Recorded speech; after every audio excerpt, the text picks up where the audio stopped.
नमस्कार दोस्तों, स्वागत है हमारे YouTube channel government job centre पर। दोस्तों, आज इस वीडियो में हम लोग बात करने वाले हैं NMDC लिमिटेड, नवरत्न पब्लिक सेक्टर एंटरप्राइजेज, जो कि ministry of steel government of India के अंडर आती है। इस ऑर्गेनाइजेशन के द्वारा निकाली गई जॉब वैकेंसीज़ पर इस वीडियो में हम लोग बात करने वाले हैं। और दोस्तों, यह जॉब वैकेंसियाँ यहाँ देख पाएंगे कि आप फील्ड अटेंडेंट ट्रेनिंग के लिए है, मेंटेनेंस असिस्टेंट के लिए है, मेंटेनेंस असिस्टेंट इलेक्ट्रिकल ट्रेनिंग के लिए है, एक मैकेनिकल के लिए था, ब्लास्टर ग्रेड 2 ट्रेनिंग के लिए है, MCO ग्रेड 3 ट्रेनिंग के लिए है।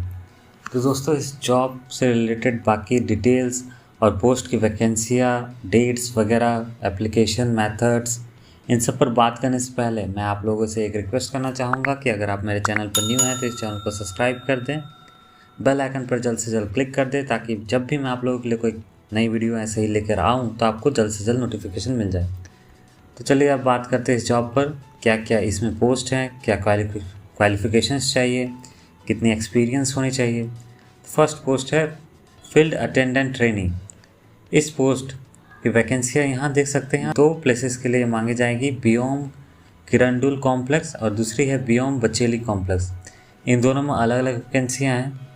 तो पहले वाले के लिए है 35 और दूसरे वाले के लिए है 30। और इसके लिए क्वालिफ़िकेशंस क्या चाहिए, एजुकेशनल क्वालिफ़िकेशन की यहाँ बात दी गई है। तो मिडिल पास और ITI, ठीक है, मिनिमम आपका इतना होना चाहिए। मेंटेनेंस असिस्टेंट मैकेनिकल ट्रेनिंग के लिए किरंडुल सेक्टर में, किरंडुल वाले कॉम्प्लेक्स में 76 सीटें हैं और बचेली वाले कॉम्प्लेक्स में 72 सीटें हैं। इसके लिए क्या चाहिए, ITI इन welding, fitter, machinist, motor mechanic, diesel mechanic, auto electrician. इनमें से किसी भी एक पोस्ट की आपकी डिग्री होनी चाहिए, मिनिमम क्वालिफिकेशन इतनी होनी चाहिए। मेंटेनेंस असिस्टेंट इलेक्ट्रिकल ट्रेनिंग, इस पोस्ट के लिए क्या है वैकेंसियाँ, कितनी है वैकेंसियाँ, तो यहाँ फिर से देख पाएंगे। किरंडुल कॉम्प्लेक्स के लिए 49 और बचेली कॉम्प्लेक्स के लिए 32। क्वालिफिकेशंस क्या चाहिए, तो ITI इन इलेक्ट्रिकल ट्रेड, बस आपको इलेक्ट्रिकल ट्रेड में ITI किया हुआ होना चाहिए। ब्लास्टर ग्रेड 2 के लिए किरंडुल में कोई भी सीट्स नहीं है, कोई भी पोस्ट वैकेंसियाँ नहीं है, लेकिन बचेली कॉम्प्लेक्स में एक है। इसके लिए क्या चाहिए, matric, ITI, blaster, mining mate certificate, first aid certificate, experience of 3 year in blasting operation. इसमें से पहला तो आपको कोई सर्टिफिकेट इतना होना चाहिए, इसमें से कोई एक, और दूसरा है एक्सपीरियंस चाहिए आपको कितना, 3 साल का ब्लास्टिंग ऑपरेशन में। नेक्स्ट क्या है, नेक्स्ट है MCO ग्रेड 3 ट्रेनिंग। इस पोस्ट के लिए कुल सीटें कितनी हैं किरंडुल कॉम्प्लेक्स में, 9, दूसरे में कोई भी सीट्स नहीं है इसके लिए। तो 3 year diploma in mechanical engineering with heavy vehicle driving licence. तो पहला आपका डिग्री क्या होना चाहिए, 3 ईयर डिप्लोमा मैकेनिकल में, मैकेनिकल इंजीनियरिंग में, और दूसरा हैवी व्हीकल ड्राइविंग लाइसेंस आपके पास होना चाहिए, वो आपको पहले से बना हुआ होना चाहिए। Reservation of post 4 BIOM Kirandul complex. तो अब यहाँ पे अलग अलग कॉम्प्लेक्स के लिए, एक किरंडुल वाला था और दूसरा कॉम्प्लेक्स है बचेली में। ये दोनों आपको कहाँ मिलेंगे, ये जो प्लांट स्टार्ट किया गया है नगरनर नियर जगदलपुर, छत्तीसगढ़ स्टेट में है। तो ये छत्तीसगढ़ की 2 जगह हैं, किरंडुल कॉम्प्लेक्स और बचेली कॉम्प्लेक्स, यहाँ पे आपको मिलेंगे। तो पहले बात कर लेते हैं हम लोग किरंडुल कॉम्प्लेक्स में जो रिजर्वेशंस कैसी दी गई है, उसकी क्या स्केड्यूल निकाली गई है, किस पोस्ट के लिए किस कैटेगरी को कितना रिजर्वेशन दिया गया है। तो फील्ड अटेंडेंट ट्रेनिंग के लिए है, मैंने बता दिया 35 पोस्ट थे। तो यहाँ पे देख पाइएगा कि सबके लिए बांट दिया गया है, SC के लिए 4, ST के लिए 11, OBC NCL के लिए 1, EWS के लिए 3 और UR यानी कि अनरिजर्व के लिए 16। ऐसा ही बाकी का भी बांट के रख दिया गया है। आप इसे अगर देखना चाहते हो तो इस नोटिफिकेशन को डाउनलोड कर सकते हैं, डाउनलोड करके आप इसे डायरेक्ट पढ़ पाइएगा कि किस किस कैटेगरी के लिए कितने कितने सीट्स की रिजर्वेशन दी गई है। इसी प्रकार दूसरी जो कॉम्प्लेक्स थी जो बचेली में है, बियोम बचेली कॉम्प्लेक्स, इसमें भी रिजर्वेशन की अलग अलग डिटेल्स वगैरह दे दी गई है। इसमें फील्ड अटेंडेंट ट्रेनिंग की बात की जाए जिसमें 30 पोस्ट थे, SC के लिए 3, ST के लिए 9, OBC NCL के लिए 1, EWS के लिए 3 और UR यानी कि अनरिजर्व के लिए 14। कुल मिला के कितने हो रहे हैं, 30 पोस्ट। इसके लिए बाकी के लिए भी यहाँ पे दे दिया गया है, ठीक है। और इसके बाद हम अगर बात करें कि पे स्केल्स क्या है, स्टाइपेंड कितने मिलेगी, मैक्सिमम एज कितनी होगी, तो यहाँ हम बात करने वाले हैं एलिजिबिलिटी क्राइटेरियाज की दूसरा पार्ट, यानी कि एजुकेशनल क्वालिफिकेशंस तो हो गए, क्या डिटेल्स आपको, क्या डॉक्यूमेंट्स आपके पास होने चाहिए वो तो हो गए। दूसरा मैक्सिमम और मिनिमम एज वाली बात जो है, और उसके साथ साथ यहाँ पे स्केल पर भी बात करेंगे, कितनी सैलरी होगी, कितनी स्टाइपेंड मिलेगी, ठीक है। तो चलिए उस पर भी गौर कर लेते हैं। तो पहला पोस्ट जो था फील्ड अटेंडेंट ट्रेनिंग के लिए, स्टाइपेंड ड्यूरिंग ट्रेनिंग पीरियड, तो यहाँ आप देख सकते हैं पहला तो होगा आपका ट्रेनिंग पीरियड, दूसरा होगा आपका काम करने पीरियड, वर्किंग पीरियड। तो ट्रेनिंग पीरियड यानी कि ट्रेनिंग पीरियड में आपको फर्स्ट 12 मंथ, पहला 1 साल में 18,000 मिलेगा, दूसरे 6 महीने में, मतलब इस 1 साल को कंप्लीट करने के बाद अगले 6 महीने में आपको 18,500 मिलेगा। पे स्केल ऑन रेगुलाइजेशंस, तो इसके लिए कितना है पे स्केल, ये 18,100 और 3% का लगेगा तो 31,850, इतना है पे स्केल आपका चल रहा है। और इसे आप चार्ट से भी देख सकते हैं, इस चार्ट से, जिसे आप नोटिफिकेशन को डाउनलोड करने के बाद पढ़ पाइएगा। ये इस नोटिफिकेशन को डाउनलोड करना हो तो आप इसके ऑफिशियल साइट पर जा सकते हैं, ठीक है, उसका लिंक हम लोग डिस्क्रिप्शन बॉक्स पे दे देंगे। मेंटेनेंस असिस्टेंट मैकेनिकल के लिए, उस ट्रेनिंग की पोस्ट के लिए पहला तो 12 महीने में यानी कि 1 साल के लिए 18,000, और दूसरे के लिए भी वैसा ही 18,500, इसमें भी पे स्केल उतना ही है। तो दोस्तों ऐसा ही बाकी का दिया हुआ, और हम यहाँ बात कर लेंगे अब मैक्सिमम एज की। तो पहला तो मिनिमम एज कितनी होनी चाहिए, 18 साल, उतनी तो होनी ही चाहिए। इस हैवी लोड वाले वर्क को करने के लिए 18 साल मिनिमम है। मैक्सिमम जो तय की गई हुई है 30 साल, मैक्सिमम एज आपकी कितनी होनी चाहिए, 30 साल। और ये कब से गिना जाएगा मैक्सिमम वाला, ये 15/4/2021 से 15/4/2021 तक मैं आपका, उसके बाद से नहीं, ठीक है, उससे पहले तक आपका 30 साल, अगर 30 साल से ज़्यादा है तो आप इसके लिए एलिजिबल नहीं हैं, समझ रहे हैं। अब यहाँ पे कुछ रिलैक्सेशंस दे दिया जाता है अपर एज में, लोअर एज तो मिनिमम आपको 18 दिलाना ही होगा, 18 से अधिक होना ही होगा। और अपर एज में जो रिलैक्सेशन मिलता है वो 5 साल का ST/SC के लिए, 3 साल का OBC NCL के लिए, और बाकी बचे कैटेगरियों के लिए जो कि PWD एक्स सर्विसमैन, जो कि बाकी बचे हैं वो इंडियन गवर्नमेंट के गाइडलाइंस के द्वारा दे दिया जाता है, ठीक है। जो बाकी रिजर्वेशन कैटेगरी हैं उनकी बात कर रहा था मैं।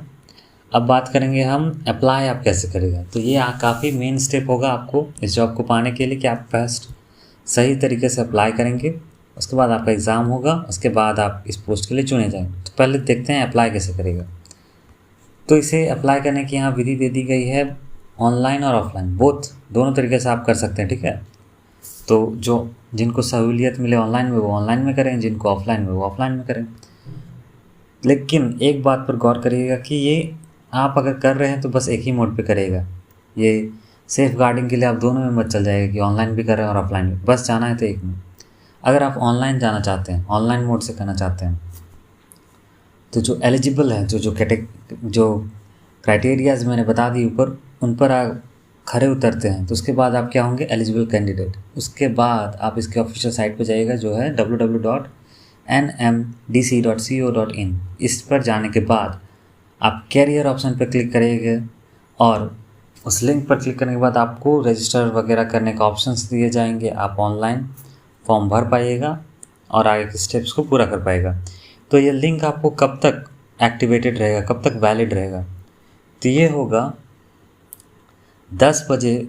वैसे टाइम को तो उतना गौर नहीं करेंगे, देखते हैं 11/3/2021, यानी कि 11/3 और 11/3/2021 से लिंक एक्टिवेट हो जाएगी और 31/3/2021 ये समाप्त हो जाएगी। इसके बीच आपको ऑनलाइन मोड में फॉर्म भरना होगा। ऑफलाइन की बात की जाए तो इसमें पोस्ट ऑफिस जाना होगा, आपको पोस्ट मेनली करना पड़ेगा इसमें। तो आप इस फॉर्म को डाउनलोड कर सकते हैं इसको नोटिफिकेशन से, एनेक्स 1 के नोटिफिकेशन से, और आपको इसी डेट के बीच आपको इसमें भी भर देना होगा, इसमें भी पोस्ट कर देना होगा। आपको पोस्ट किस पे करना होगा, तो ये है पोस्ट बॉक्स नंबर 1383, यहाँ पे देख पाइएगा, पोस्ट ऑफिस हुमायूं नगर हैदराबाद तेलंगाना स्टेट, पिन 500028, यहाँ पे देख पाइएगा। उस पर आप पोस्ट कर दीजिए। अब उस फॉर्म को भरकर बस इन्वेलप में डाल दीजिएगा। ये जो बाकी डिटेल्स हैं उस पर भी गौर करके आप, जो यहाँ डार्क पे होगा मतलब कि वो मेन पॉइंट्स है, आपको ज़रूर से ज़रूर पढ़ने चाहिए। हम बता दे रहे हैं, फिर भी आपको खुद से डाउनलोड करके पढ़िएगा। तो ये क्या है, candidates are required to subscribe on the superscribe on the envelope, लिखना होगा employment notification number name of the post, आप किस पोस्ट के लिए अप्लाई करना चाहते हैं, name of the complex project for which they are applying, while sending the application without which such applications are liable to be rejected। मतलब कि आप जिस एनवेलप पर लिखे हैं उस पर आपको ये चीज़ लिखने होंगे। आपने अगर कोई भी इसमें से एक मेन चीज़ छोड़ दी तो आपका एप्लीकेशन रिजेक्ट कर दिया जाएगा, मान्य हो जाएगा, अमान्य हो जाएगा। ठीक है, इससे अच्छा आप ऑनलाइन में भर सकते हो, उसमें सिंपल है, और ये ऑफलाइन वालों के लिए था। अब आपको कोई क्लैरिफिकेशन चाहिए, कोई एरर कर दिया हो, उसे सुधारना हो, कुछ छूट गया हो, तो आप इसके लिए इसका ऑफिशियल साइट पर जाकर कंसल्ट कर सकते हैं। ये हेल्पलाइन नंबर आपका वगैरह वगैरह दे दिया गया है, हेल्पलाइन लिंक वगैरह। उसके साथ साथ आपको कुछ कुछ जो ज़रूरी डॉक्यूमेंट्स होंगे उसको ऑनलाइन मोड में भर देना होगा, उसे अपलोड कर देना होगा। जैसे एलिजिबिलिटी क्राइटेरियाज़ के जो डॉक्यूमेंट्स हैं उनको आपको भर देना होगा। ऐसा ही आपको उसका फ़ोटोकॉपी वगैरह करके आपको एप्लीकेशन में भर के दे देना होगा। दूसरी बात अगर हम की जाए आगे तो वो क्या है कि आप इंस्ट्रक्शन तो पूरी तरह पढ़िएगा नोटिफिकेशन, क्योंकि ये डिटेल वर्जन में दिया हुआ है, मैंने ऊपर ऊपर से बता दिया है, मेन पॉइंट्स आप यहाँ के पढ़ पाइएगा। अब फ़ी कितनी ली जाएगी एप्लीकेशन की, वो है 150 रुपये। ये सबके लिए है, अनरिजर्व के लिए है, मेनली अनरिजर्व और OBC NCL के लिए। बाकी बचे हुए कैंडिडेट्स को जैसे कि SC ST PWD ex serviceman category, departmental candidates, इन लोगों के लिए ऑनलाइन और ऑफलाइन मोड दोनों में फ़ी देने की कोई ज़रूरत नहीं है, 0 ऑफ कॉस्ट। ठीक है, और लेकिन आपको प्रूफ देना होगा। अगर आप प्रूफ सही से नहीं दे पाएँ तो आपका एप्लीकेशन रिजेक्ट हो जाएगा। मोड ऑफ सिलेक्शन, अब हम बात करेंगे, एप्लीकेशन आपका सबमिट हो गया, अब नेक्स्ट स्टेप कि आप सेलेक्ट कैसे होंगे। एग्ज़ाम्स होंगी, तो पहला एग्ज़ाम होगा रिटन टेस्ट, दूसरा होगा फिजिकल एबिलिटी टेस्ट जो कि उस पोस्ट के लिए जो ऊपर मैंने बताया। और किन किन पोस्ट के लिए ऐसा होगा, तो फील्ड अटेंडेंट ट्रेनिंग के लिए फर्स्ट लेवल टेस्ट होगा, फर्स्ट लेवल रिटन होगा। Second level physical ability test, ये बस फील्ड अटेंडेंट के लिए।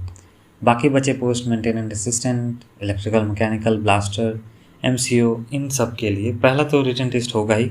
दूसरा है ट्रेड टेस्ट, यानी आप जिस ट्रेड से हैं, मैकेनिकल, इलेक्ट्रिकल, जिससे भी है उसके रिलेटेड क्वेश्चन वगैरह आपसे पूछे जाएंगे। अब बात की जाए अगर रिटन टेस्ट की, रिटन टेस्ट में कैसा बांटा गया है सिलेबस को, तो पहला है जनरल नॉलेज, आपका 70 मार्क्स का चेक किया जाएगा। टोटल कुल मार्क्स 100 मार्क्स के होंगे, और 30 मार्क्स का न्यूमेरिकल एंड रीजनिंग एबिलिटी, इन दोनों पर आपकी टेस्ट होगी। तो इन दोनों को क्लियर कर पाना, उसके बाद आपका रिटन क्लियर हो जाएगा, आप नेक्स्ट स्टेप पे चल जाएगा। ये था रिटन टेस्ट फील्ड अटेंडेंट के लिए। बाकी ब्रांचों के लिए, बाकी पोस्टों के लिए जो रिटन टेस्ट है वो क्या है, subject knowledge on specific trade, जो आपका ट्रेड है उस पर आपका चेक किया जाएगा। नॉलेज 30 मार्क्स के रिटन है। जनरल नॉलेज 70 मार्क्स का, numerical and reasoning ability 30 marks का। तो इसमें पार्ट में बांट दिया गया है। पार्ट 1 में वो था सब्जेक्ट वाला, पार्ट 2 में आपका पिछले बार जैसा ही है जो उस पोस्ट के लिए था। आप देख पाएगा बांट दिया गया कितना, 30, 70 और 30। इसके बाद क्या था आपका, मैंने बता दिया। इसके बाद बाकी फील्ड अटेंडेंट के लिए है फिजिकल एबिलिटी टेस्ट, और बाकी के लिए है ट्रेड टेस्ट। ठीक है, इन सब को क्लियर करने के बाद तो उसके बाद की स्टेप क्या है, तो यहाँ पर एक चीज़ गौर करिएगा कि first level written test clear करने के बाद कैंडिडेट्स जब वहाँ फिजिकली अपीयर होंगे, जब उनका फिजिकल टेस्ट होगा या तो ट्रेड टेस्ट होगा, ये फिजिकली वहाँ प्रेजेंट होकर देना पड़ेगा। इसलिए उसके साथ साथ वहाँ पे और एक चीज़ आपकी वेरीफाई की जाएगी, वो है आपकी डॉक्यूमेंट्स जो आपने वहाँ पे दिए हैं जिस पोस्ट के लिए, जो आपने एजुकेशनल सर्टिफिकेट्स वगैरह वगैरह, आपकी कास्ट सर्टिफिकेट और भी जो बाकी डिटेल्स जो आपने भरी हैं उसकी डॉक्यूमेंट आपको चेक की जाएगी। ये ओरिजिनल होगी, मेनली सब आपको ओरिजिनल ला के वहाँ दिखाना पड़ेगा। ये सेकंड टेस्ट के साथ उसके पहले, ठीक है, चेक होगा। उसके बाद आप फिजिकल एबिलिटी टेस्ट देंगे अगर आप फील्ड अटेंडेंट है। बाकी के लिए क्या है, ट्रेड टेस्ट। इन सब को हो जाने के बाद अगर आप सेलेक्ट होते हैं तो फाइनल डिसीजन आएगा आपको चुनने का, आपको पोस्टिंग का नोटिफिकेशन आ जाएगा।